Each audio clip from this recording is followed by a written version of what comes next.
اسمعني كويس. في لحظة في حياة كل واحد فينا بيصحى كده فجأة، يحس إن العمر بيجري من غير ما يكون حقق حاجة.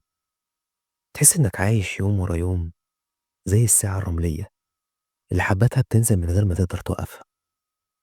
أنت مش مكسل عشان أنت ضعيف، أنت مكسل عشان صدقت الكذبة إن بكرة لسه موجود. بس الحقيقة بكرة مش مضمون. الوقت اللي ضاع مش هيرجع. تسأل نفسك، هتسيب حياتك تمشي كده على وضعها ولا هتقف دلوقتي وتقرر تبدأ؟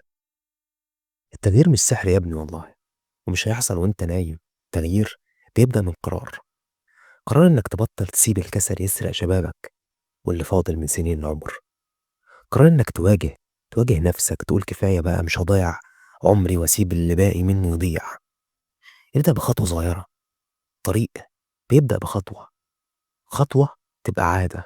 النجاح في الأصل عادة، وفي المداومة الاستفادة.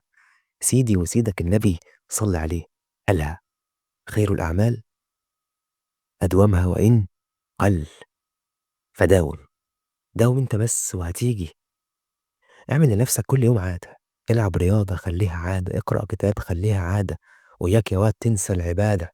هي الحياة في الأصل إيه غير بس باب وبنفتحه فنشوف شبابنا، وفي طرقة ما تجيش خطوتين تتوه خطانا، فنظن إن العمر دايم ونفوق على الباب اللي بعده جارين شيبتنا وعجزنا.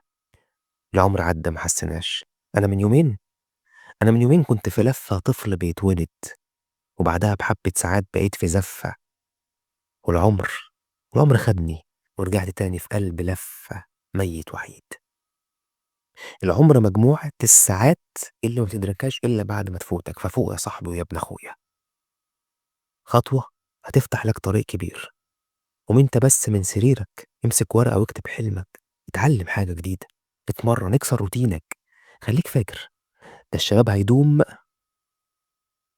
ولا في حاجة فضلالك. النهاردة معاك، بكرة مش مضمون والله يا سيدي. أنا جاي لك من بكرة وبقولها لك: اللي هيبدأ دلوقتي هو اللي هيعيش حياة مختلفة.